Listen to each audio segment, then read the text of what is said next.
Gosh, I never have enough money. I can never buy the things I need.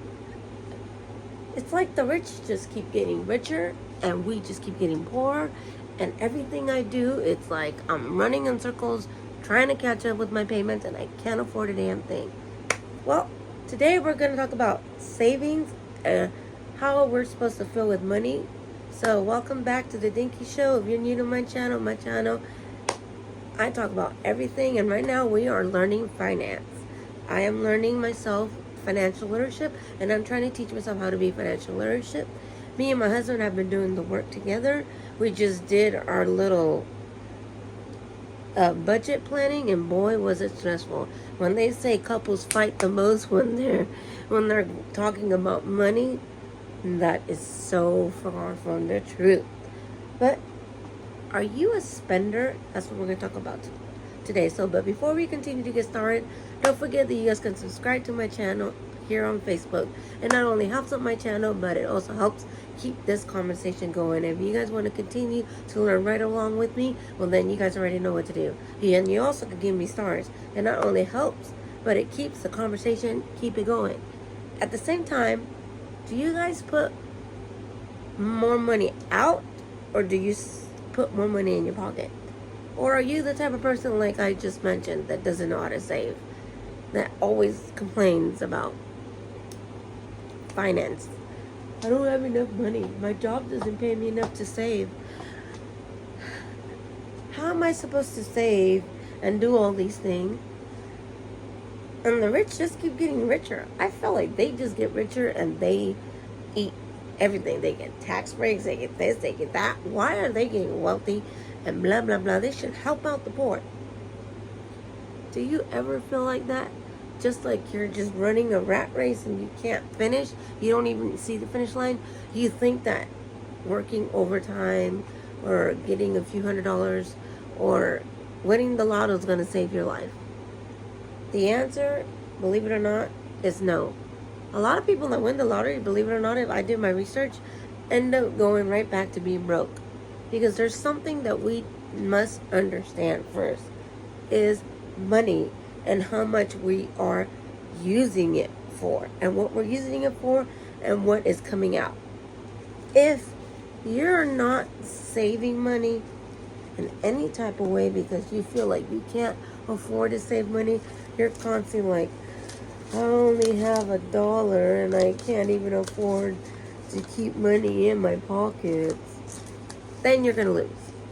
The whole purpose of this is to learn financial literacy and learn in different ways. So if you guys have any tips that help you guys save and that's worked for you, go ahead and comment down below. I would love to hear you guys' stories and your guys' answers. One of the ways that we started doing is by budgeting and figuring out where our money is going.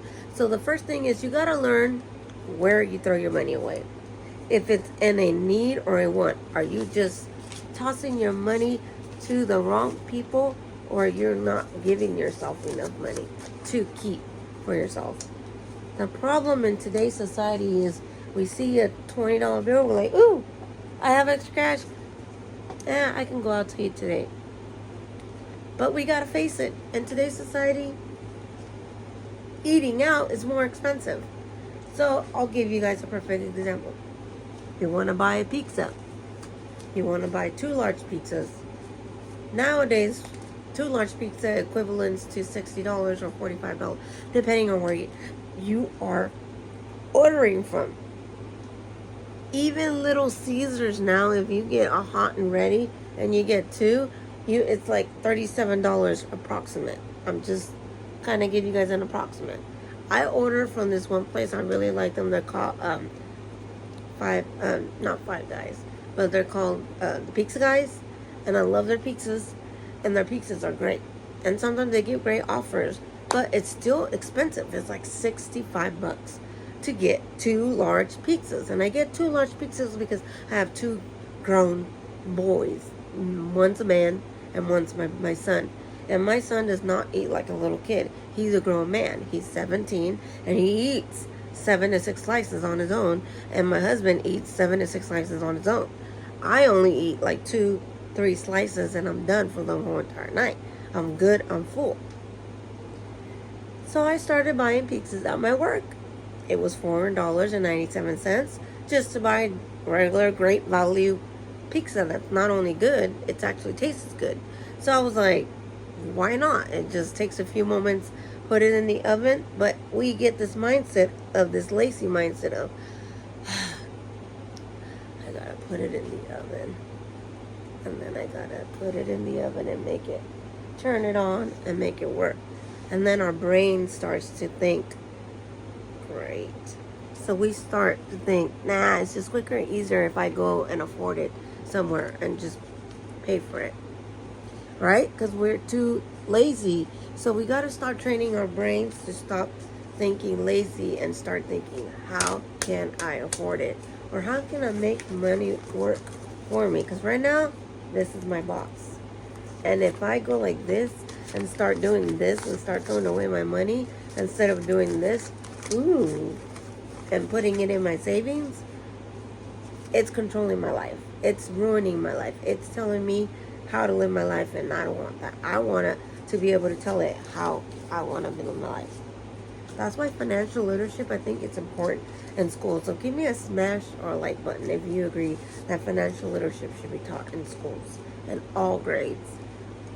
I literally think that it should be taught from first grade all the way up to high school. So one of the things we got to learn about money is how we think about money. Some people are like, ugh, I can never get enough money because I pay too much in taxes, or I got too much debt and I'm always like paying this debt, so there's no way. And we start getting stressed and we start stressing over the negative, and we focus just on the negative. So our brain shuts down and quits working for us and trying to help us figure out an answer for a way to make our money work for us. Now I know this is not a lot, but it's just a way of showing you guys. I've been saving in this little book, but I've been using it for like expenses. So whenever my car breaks down, this is where I put and I grab it and I use it. This is my money for my car, and my miscellaneous, like something happened to my car there. I need to go to the doctor's. I'm grabbing from here. So I always put $800 each paycheck towards this, and this is how much I have left because I had to buy some stuff for my car, and it's in need of some love. So if you guys want to help support me with that, don't forget to like, hit the comment, share, subscribe if you want to subscribe. I'm just kidding. So how do we keep more in our money? How do we keep more, and how do we budget? Well, it's first thing is you got to know where you're throwing away your money, where you're dumping it. If you're spending too much on food, or indulging in too much in toys, or you're indulging in too much in, like, some people, their thing is shoes. They have to have the latest shoes, because I know someone that buys shoes and they have to have the latest, like the $500 pair of shoes, the Nikes that are like $300, $500, $600, $700, and I'm just like, I will never, ever get a pair that much. I think it's too much of a waste. It's not an it's not it's a liability, not an asset. It's not going to make me any money because I'm going to wear them, and I'm going to wear them and tear them, and for $500 to $300 to wear them and tear them. And there's some people that just buy them and they wear them once or twice, and they just clean it and just leave it sitting there. Now that may be that might be an asset, but in the end, it still doesn't have enough value to make it to what gives you more than what you pay for. See what I'm saying? Because you can't sell it for this unless it's an autograph or something of that sort. You see what I'm saying? So we got to figure out ways to stop spending when we don't need to. So if your thing is going out to eat, or is indulging in toys or shoes or whatever it may be, we need to stop and change the habit and say no. I call it the lazy method habit, and start training your mind to be like, no, I'm going to put it away and forget about it. No, I'm going to put it away. So you got to learn to set a budget and start counting how many bills you have. Start with that. Then how many bills do you have you put into food? How much you budget. And then once you figure out how much you put into food, start analyzing what you buy in that food category. Is it necessary? Are you buying too much junk food instead of actual food that you really need? Or can you get rid of this or that? Like, I got rid of buying extra chips, like bag of chips. Soda is one that we cut out. Sodas, no. We do teas. We do Nestle's iced teas. So if you guys want to sponsor, I love their Nestle iced tea. I make it into a Sunkist. If you guys don't know what Sunkist, oh, it's so good. You just leave it in a jar, mason jar, and leave it in the direct sunlight. And you know, if you live in California, especially in Bakersfield, it's like almost like summer all year round. Just kidding. Anyways, so that's one of the things. And then other is learning to invest. Learning to put your money in and invest. Don't be afraid of investing small, but invest in companies. Do your research and start investing in things that you know. Like, for instance, a perfect example is oil. Everybody, I just read a story of this guy. He was saying about the oil, and then he was talking to his friend, and his friend was saying that the gas is going to go up, that he'll never buy oil because it might do this, it might do that.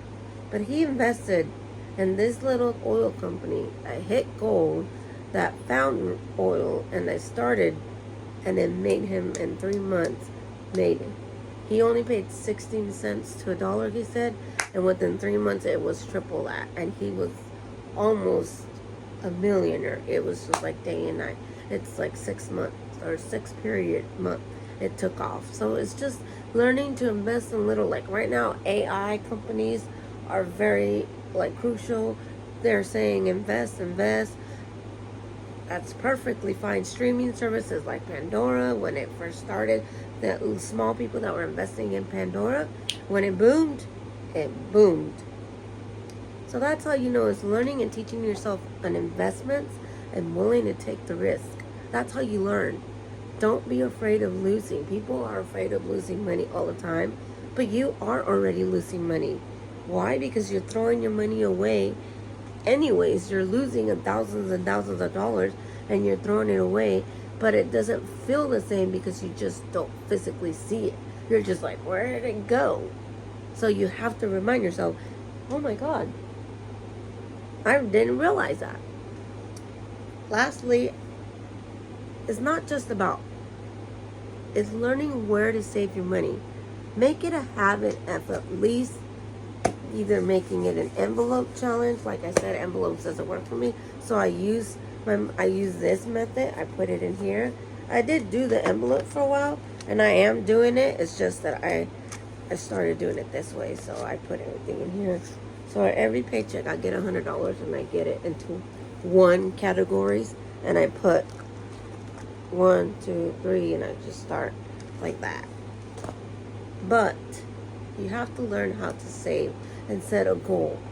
Set goals specifically for how much you want to save and what you want to save. Lastly is training your mind to think. Instead of saying, I can't afford that, start teaching yourself, how can I afford that? What can I do to afford that? Okay, they want $6,000 a month. How can I afford that? Or how can I afford to buy that? That's why a lot of people never get out of debt, is because they don't train their mind to start thinking of ideas of how can I afford it. Sometimes the answer is right in front of you and you don't see it. So I am so grateful for you guys, and thank you so much to every single one of you that have watched my videos and subscribed to my channel. I appreciate you guys so much.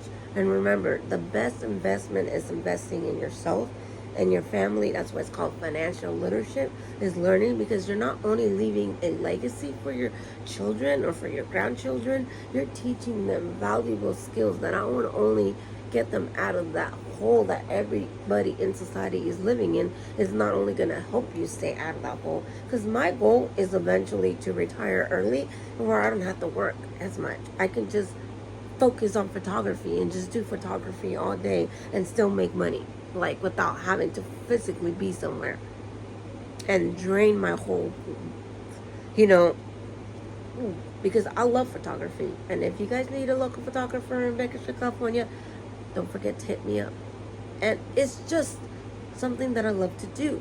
So for me, that is an asset, not a liability. It can be a liability, but if you do it right, it can be an asset. It can potentially make me good amounts. I just have to be there and be present. But it's something that I love to do. So when you love something and you learn to like it, everything else falls apart. I hope you guys enjoyed this video. Don't forget to like and comment, and I want to hear you guys' stories about how you guys save. Do you guys save or don't save, or what do you guys do? And I'm hoping to hear from you guys soon. Bye guys.